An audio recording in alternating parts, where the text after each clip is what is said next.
तुमसी न कोई दाता मुझसा नहीं भिखारी। यानी भगवत चरणों में हम थारे भिखारी जियो।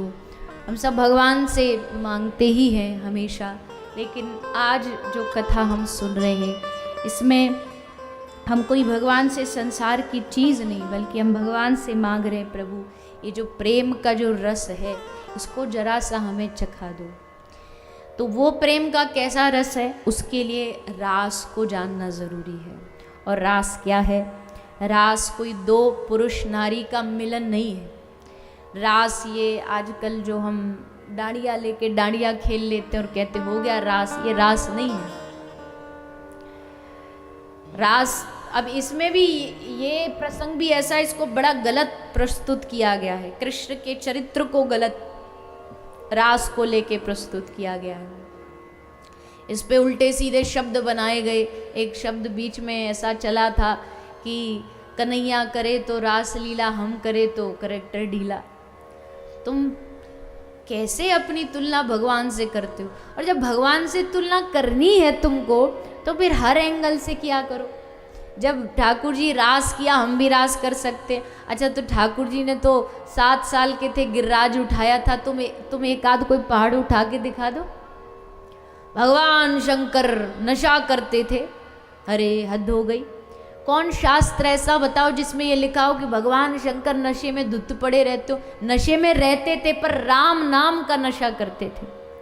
गोस्वामी तुलसीदास जी ने कहा है कि भगवान शंकर के मुख से राम राम छूटता नहीं, पर हम अपनी सुविधा के लिए शंकर जी को फंसा लेते, लपेटे में ले लेते, कुछ भी बना देते हैं।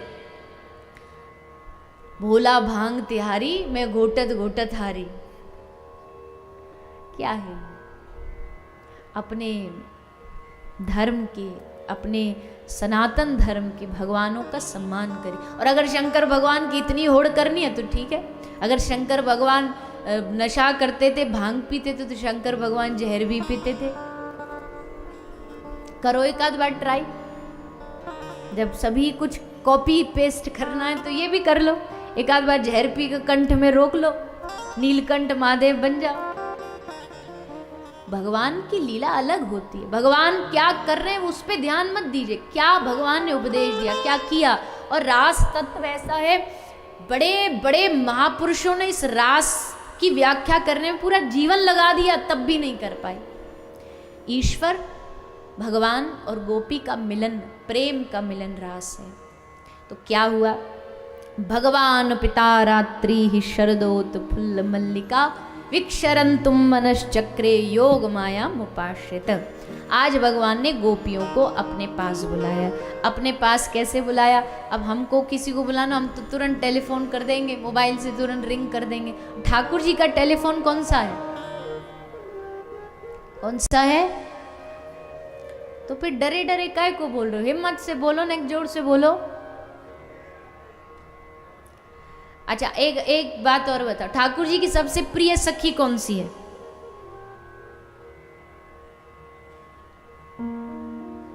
गलत भी बोल दोगे तो फेल नहीं हो रहे कहीं। बोल दो जो मन में आ रहा हो। कोई तो नाम आ रहा होगा, है? वाह, इस बच्चे के लिए तालियां बजाओ एक बार जोरदार। पहले ही बार में एकदम 100 नंबर से पास।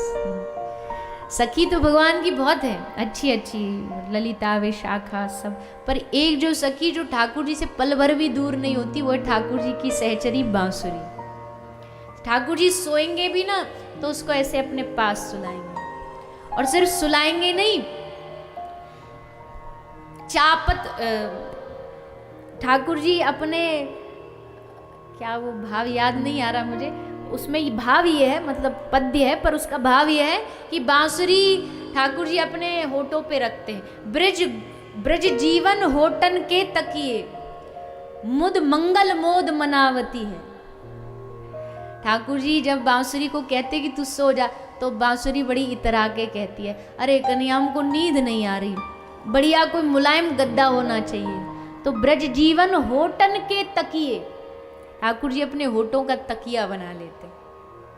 और तकिया सिर्फ तकिया नहीं, बोलती है हमको बड़ी गर्मी लग रही है, तो ठाकुर जी की जो नाक में जो बेसर पहनते हैं ना ठाकुर जी, बेसर कहते, एक होती है नथ यहाँ जो पहनते, एक होती है यहाँ जो बीच में धारण करते, उसको बेसर बोलते हैं। तो बेसर का एक मोती वो जब ऐसे ऐसे हिलता है तो मानो वो उस बांसुरी की हवा कर रहा हो। फिर भी कहती है कन्हैया नींद नहीं आ रही, हमारे थक गई मैं तो अपने हाथों से ठाकुर जी उसके चरण दबाने लगते हैं। ये बांसुरी बजाने का भाव है कि ठाकुर जी उसके चरण दबा रहे, तो श्री ठाकुर जी अपने उंगलियों से उस बांसुरी के चरण दबाते हैं और तब बड़े आनंद से बांसुरी सोती है और वो सो जाती है। गोपी कहती है अरे बांसुरी तू तो चैन की नींद बज के सो जाती है, पर हमारी नींद हराम हो जाती है, हमारी रात की नींद दिन का चैन सब ये कन्हैया की बांसुरी हरण कर लेती। ऐसी ठाकुर जी बांसुरी बजाते, ऐसी तान छेड़ते कि चांद ही बिसरी नभ की गैल। सूरदास जी कहते चंद्रमा अपना रास्ता भूल जाता है, ग्रह टेढ़े मेढ़े चलने लगते कन्हैया की बांसुरी को सुन करके।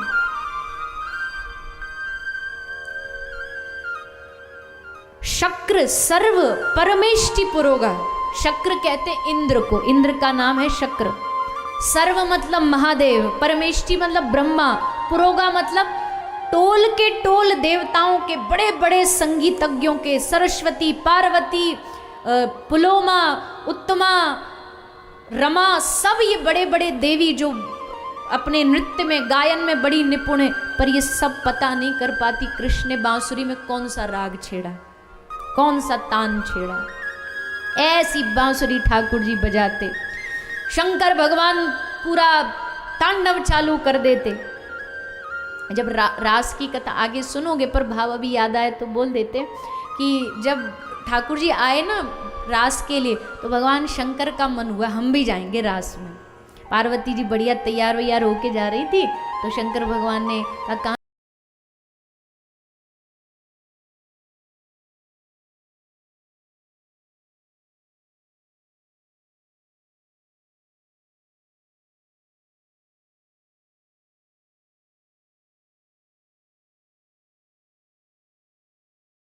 बोले पक्का, बोले हाँ। तो तुरंत फिर पार्वती जी ने भगवान शंकर का पूरा मेकओवर किया, जटाएं खोली, वो जो बरसों से बंधी पड़ी थी ना, अब वो बंधी पड़ी पूरा जकड़ गई थी, तो उनमें बढ़िया शैम्पू लगाया, कंडीशनर लगाया और बढ़िया उनको एकदम सीधा बाल करके बढ़िया जूड़ा बांध दिया, गजरा लगा दिया, चूड़ियाँ पहना दी, झुमका बरेली वाला झुमका पहनाया कान में बरेली का, फिर फिरोजाबाद से चूड़ियाँ आई, सूरत से बढ़िया साड़ी मंगवाई गई, लहंगा फरिया पहना गया, सब श्रृंगार हो गया भगवान शंकर का। तो मैया बोली कि अब ये मूछ ये हटाओ। भगवान शंकर बोले भाई इसी को हाथ नहीं लगाना, ये नहीं हटाएंगे हम। पर फिर आप तो कैसे गोपी बनो? बोले कुछ भी सही, ये नहीं, घूंघट कर लेंगे हम, घूंघट में सब काम बन जाते हैं, किसी को नहीं पता लगे। बोले ठीक है घूंघट कर लो। तो भगवान शंकर ने घूंघट किया और रास में आ गए रास में। अब बाकी सब तो ठीक था, बाहर से तो बन गए गोपी, पर चाल वही पहलवानों जैसी। अब पुरुष कितना भी कर ले, पुरुष और नारी की चाल में बड़ा फर्क होता है। नारी कितने प्रकार की चाल चलती है, मतलब वैसी वाली चाल जो रास्ता चलते वो वाली चाल। तो ऐसे ही चल रहे थे। भगवान कृष्ण ने सोचा ये गोपी कुछ टेढ़ी सी चल रही है। भगवान ने कहा आज रास बाद में करेंगे, आज हमारा मन कर रहा है सब गोपियों का चेहरा देखेंगे। भगवान बोले लाइन में लग जाओ, सब लग गए लाइन में। अब भगवान शंकर ने सोचा अब खतरा, मुंह उठाते ही तो सब भेद खुल जाएगा। तो जैसे इधर से लाइन से शुरू कर रहे थे ठाकुर जी, तो ये भाग करके लाइन में पीछे चले गए कि जब तक हम तक पहुंचेंगे शायद थक के मना कर देंगे। ठाकुर जी ने कहा अच्छा। भगवान बोले आज हमारा मन कर रहा हम उधर से चालू करें। ये इधर आए, जैसे इधर आए तो वो भाग करके इधर आ गए। भगवान ने कहा फिर बदलना पड़ेगा। भगवान बोले अब नहीं, हमारा मन बदल गया, हम उधर से करेंगे। ये इधर आते तो उधर, उधर आते तो उधर। भगवान बोले ना इधर से करेंगे ना उधर से करेंगे, ये जो गोपी इधर से इधर हो रही है ना, इससे चालू करें। पार्वती जी ने कहा, अरे प्रभु क्यों आप समय बर्बाद कर रहे हो, चलो ना रास करते हैं, छोड़ो इस गोपी को, क्यों पीछे पड़े हो। पर भगवान ने कहा चलो रास शुरू तो कर रहे हैं, पर हम भी पीछा नहीं छोड़ेंगे। भगवान श्री कृष्ण का रास चालू हुआ। शंकर भगवान ने लेकर के डांडिया छुपाया ना अपने आप को, तो छुपा के चुप चुप चुप चुप डांडिया खेल रहे हैं। पर तभी कृष्ण ने बजाई बांसुरी, और जैसे कान में गई बांसुरी, महाराज शंकर भगवान की चूड़ी कहीं, लहंगा कहीं, गजरा कहीं, डांडिया छोड़ करके सीधे तांडव पे उतर आए। ऐसे घूम घूम के नाचे, ऐसा फिर फिर के नाचे, कुछ होश नहीं रहा, सब भेदभाद खुल गए। आज भी सार भगवान शंकर से बड़ा कोई रस में भक्त नहीं होगा। भगवान शंकर बड़े रसीले रस में। अब तक आपने शंकर भगवान को देखा होगा रौद्र रूप, प्रचंड रूप, ये वो। हमारे ब्रज में आके शंकर भगवान को देखो, हमारे ब्रज वाले शंकर भी अलग है। रो रो के श्री राधा रानी को कहते हैं कृपा कटाक्ष भाजनम। हे श्री राधा रानी, राधा कृपा कटाक्ष, इतना सुंदर भाव है ब्रज में, रोज ब्रजवासी गाते हैं राधा कृपा कटाक्ष को। मुनिंद्र वृंद वंदिते त्रिलोक शोक हारिणी, प्रसन्न वक्त्र पंकजे निकुंज भू विलासिनी, ब्रजेंद्र भानु नंदिनी, ब्रजेंद्र सोनु संगते, कदा करिष्यसि हमाम कृपा कटाक्ष भाजनम। शंकर भगवान ने गाया ये सूत्र। बड़े रसीले हैं शंकर भगवान। रास में आगे गोपी बन, आज भी गोपेश्वर महादेव के रूप में ब्रज में विराजमान।